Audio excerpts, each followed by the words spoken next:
Hi, I'm Colin Dunn. The subject for today's video is reducing self-consciousness and fear. On the screen here, you'll see a picture of James Earl Jones, the famous movie actor of stage and screen. He's still active at age 83. You might know him as the voice of Darth Vader in the Star Wars series, or the voice of Mufasa in The Lion King. But what you may not know about James is that when he was a young person, he was mute for 8 years. Why? Because he had a terrible stuttering habit that he couldn't control. And by the time he was well into elementary school, he became the butt of all the jokes. All the kids were making fun of him all the time. And so he resolved just not to speak in school at all. He recalled later that he spoke to the farm animals around his family farm because he figured out that the hogs and the goats didn't care about his stuttering. They were just wanting to hear the sound of his voice. And then one day in high school, his English teacher changed everything. His English teacher, Mr. Crouch, came up to him and noticed that James loved to write poetry and loved poetry itself. Mr. Crouch says, "Let me see one of your poems." And he read it, and he told James, "This poem is too good. You didn't write this poem. You plagiarized it. Prove to me it's your poem. Go to the front of the classroom and recite it from memory." James said he was scared to death, but he knew he couldn't get out of it. Mr. Crouch wasn't going to let him go. So he walked to the front of the classroom. And he said later, I got through that by focusing on the individual words I had written, not on the class and not on anything else. He overcame his stuttering habit because Mr. Crouch didn't let up. He made James read poem after poem at the front of the class, week after week, and soon James was reciting from memory entire poems by his favorite poet, Edgar Allan Poe. What happened was later on, when James became an actor, he adopted another role, and that was the role as a spokesperson for the National Stuttering Foundation, where he helped thousands of other people conquer their fear of stuttering. What James did there was follow a kind of a pattern to work his way through reducing his self-consciousness and fear that I've seen in other people, and I want to share it with you now and see if some of these things can help you. To reduce your self-consciousness and fear, focus on the facts, focus on the task, focus on others. For James Earl Jones, it was focusing on the fact that he couldn't get out of that recitation. Mr. Crouch wasn't going to let him slide. For James Earl Jones, it was focusing on each word in the poem. And then afterwards, for James Earl Jones, it was helping others with their stuttering problems with the National Stuttering Foundation. Let's start with focusing on the facts. The first question you need to ask yourself is, what are the chances? What does the law of averages say about what I fear actually happening? What's the bad thing that can happen because of my self-consciousness or because of my fear? What is that bad thing, and what's the chances of that actually happening? A comrade and I, when we were U.S. Army soldiers, found ourselves in airborne school. We were learning to jump out of airplanes with parachutes and float to the ground. We were getting ready for our first jump coming up. The training was finished, and my comrade developed an unhealthy fear of this jump. He was so concerned about it, he was convinced that he was going to die when he jumped. He wrote a will and testament up. He also called his family and told them to prepare for his funeral. And then a drill sergeant came up and said something to him that alleviated his fears. Here's what he said. He said, "Do you know that by the law of averages, you have a better chance of surviving a jump from an airplane with a parachute than you do by staying in the airplane and flying it all the way to the ground?"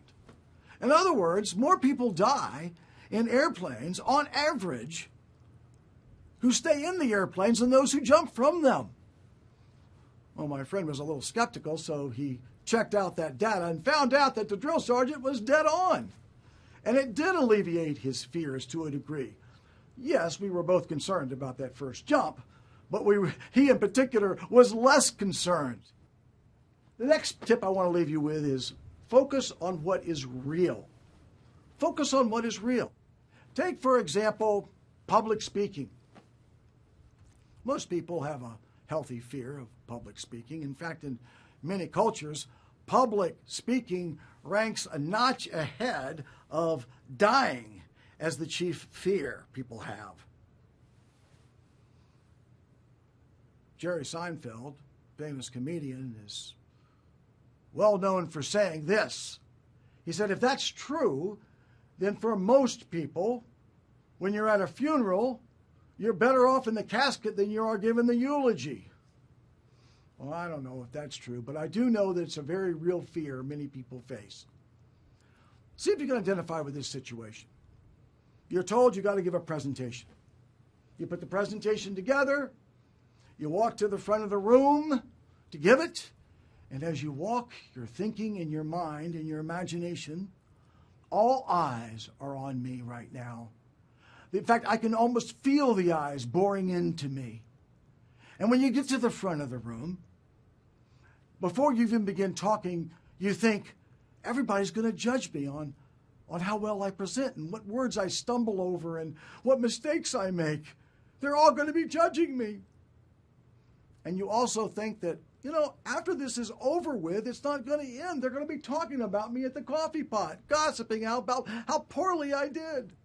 That's what's in your head. But what's real? What's the truth? Well, the truth is, as you walk to the front of the room, most of the people aren't even looking at you. They're looking at their smartphones or they're looking at the person sitting next to them. They're not even paying attention.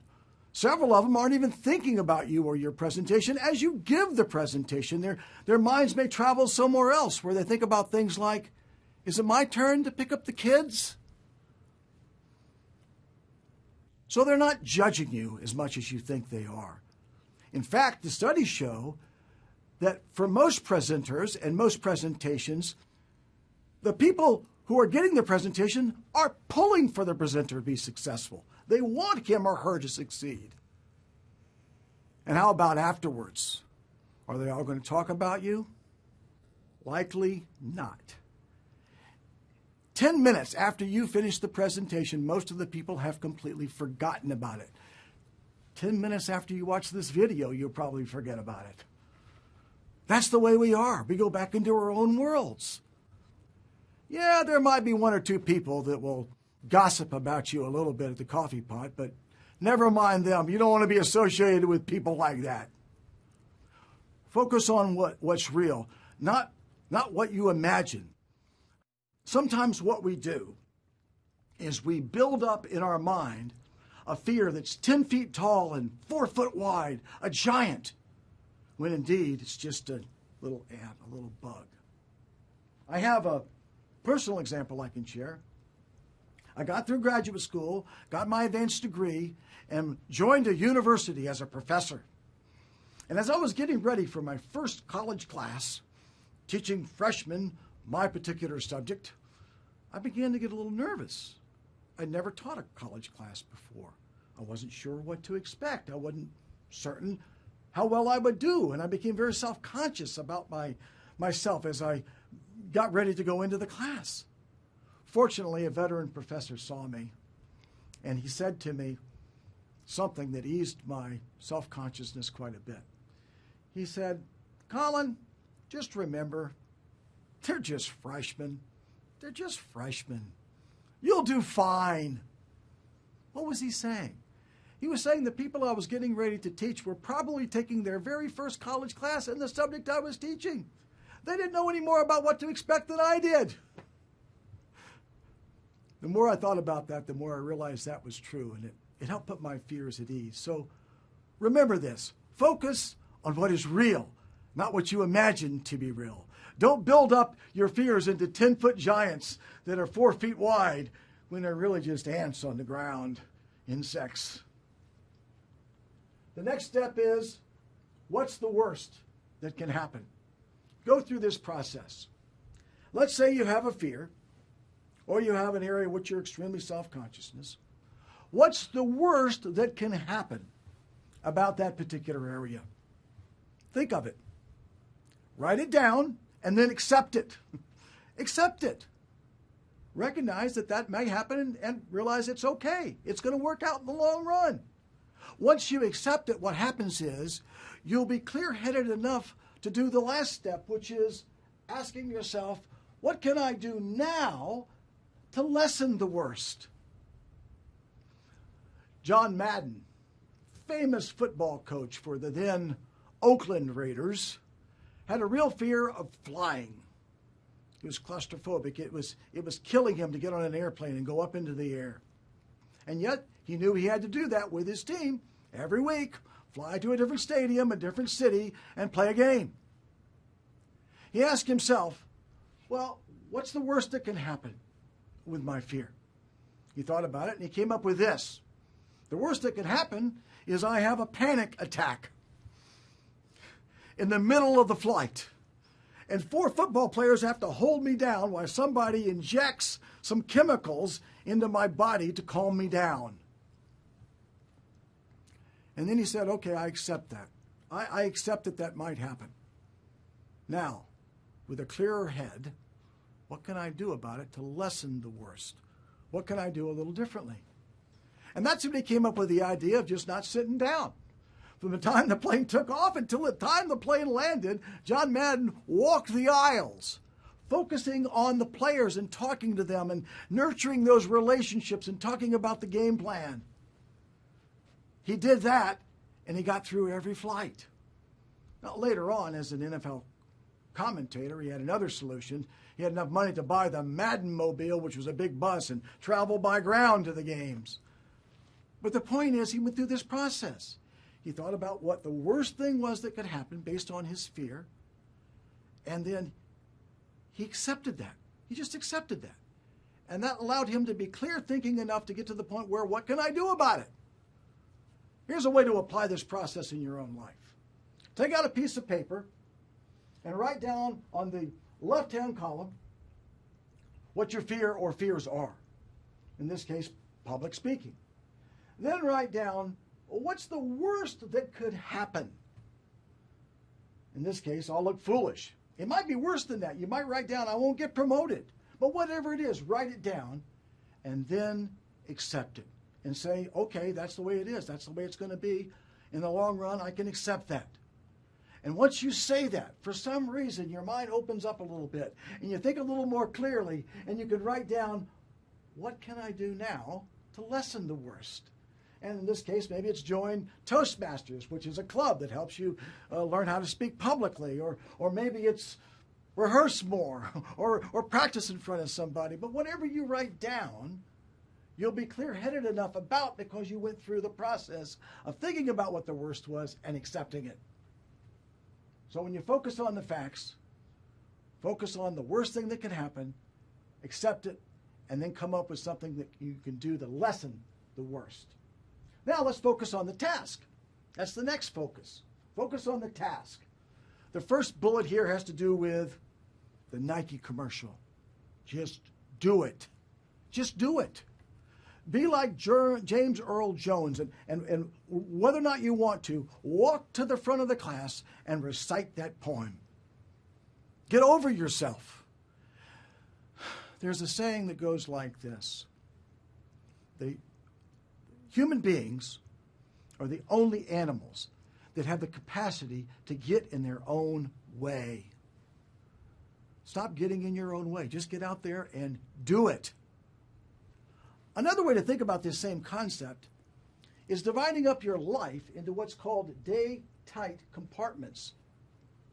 This term was coined by Sir William Osler, the founding physicians of the Johns Hopkins hospitals right here in Baltimore, Maryland. But before he founded those hospitals, he was a medical student. And when he was a medical student, he had a huge fear. He was very self-conscious about his tests. And he feared failing medical school. He was so self-conscious about even taking the test that he agonized over every question, and it made him sick. Then one night, when he was reaching the breaking point, he read 21 words that changed his life. It is not our goal to see what lies dimly in the distance, but to do what clearly lies at hand. What does that say? It says to William Osler, don't worry about the exam that you're going to take next week. And don't even worry about the exam you barely passed 3 weeks ago. Instead, live in day-tight compartments. Live in the day you are given, from sun up to sundown. Do the best you can in study, in reading, in writing about it, taking notes, to get ready to pass that exam in a couple of weeks. Live your life in day-tight compartments. Focus on the task. The last focus I want to give you is focus on others. Focus on others. Helping others with their fears, with their issues, with their self-consciousness, whatever, somehow helps you with your own issues. I have a personal example I want to share with you. 3 or 4 weeks ago, my wife was diagnosed with breast cancer. I don't have to tell many of you who have had experience with cancer what we went through. But you have an idea, I think, even if you haven't been through cancer, that there was great fear in our household. We were very self-conscious about everything we said and everything we talked about. And it almost paralyzed us in terms of thinking about the future and what could happen. My wife did something that helped us through this issue. What she did was she started making meals on a regular basis for other families. Other families, maybe a family of ours that we knew who was an invalid and couldn't get out of the house, or maybe it was someone else who was recovering from a hospital stay. And as she made these meals and I delivered them, we began to feel better about our own situation. And one night she turned to me and she said, I feel more at ease with what's going to happen to us because we've been helping others. And I felt the same way. I can't explain to you how it happened. I just know it does. Maybe it's just based on the simple fact that when you are focused on other issues, you're less focused on your own. So the moral of the story is this, and it's on the screen. Helping others helps yourself. Being involved with other people's issues helps you take your mind off your own, and it's good medicine for reducing self-consciousness and fear. The next thing I want to talk about is find kindred spirits. No matter what your fear is or what you're overly self-conscious about, there are probably many others who have the same issues. Find those people. Join organizations where they have meetups and talk to people about them. You might discover a solution for your issues that someone else has tried and that has worked for them. So help others while you're there and allow them to help yourself when you get into these, help them to help yourself when you get into these groups. I want to leave you with one final thought. Years ago, there was a comic strip called Pogo. And the possum in Pogo famously said in one installment of the strip, "We have met the enemy, and it is us." I think that's true when you talk about overly self-conscious people and people who are dealing with fears. All of us. We have met the enemy, and it is us. We need to get over ourselves and get out of our own way in order to fight our way through these fears and develop a better professional image or have a better quality of life. But it doesn't stop there. Because the Mayo Clinic has done a study of people who didn't deal effectively with their fears, of people who didn't deal effectively with areas in which they were overly self-conscious. And they discovered some side effects which are not very pleasant. Here they are: depression, substance abuse, trouble sleeping, digestive problems, headaches, and even suicide. See, we're not just talking about your quality of life here. We're not doing that. We're talking instead about your health and maybe perhaps even your length of life. I would like everybody who's watching this video to take to heart some of these things, because I'd like you all to be like James Earl Jones, still acting, still working, and enjoying life at age 83. So here's what we talked about, just to quickly review. Focus on the facts, not what you imagine to be the facts, but what the facts really are. Focus on the task at hand. Live your life in day-tight compartments if that's what it takes. Focus on others. Helping others takes your mind off of yourself and your own issues. And get out of your own way. Sometimes you have met the enemy, and it is us. Let me leave you with a couple of things to look at, a couple of things you can do further research on, further study. This book from Dale Carnegie is about how to stop worrying and start living. It expands greatly on all the things we talked about today and adds more. This book by Joe Caruso is also very good, The Power of Losing Control. In this book, Joe Caruso tells the story of how we can all individually let go of some of the things we anchor our lives to, and actually by letting go, find some happiness. I highly recommend both of these books.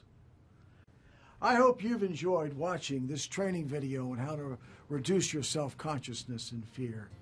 And I hope some of these tips can be applied to your life starting tomorrow. Thanks for watching.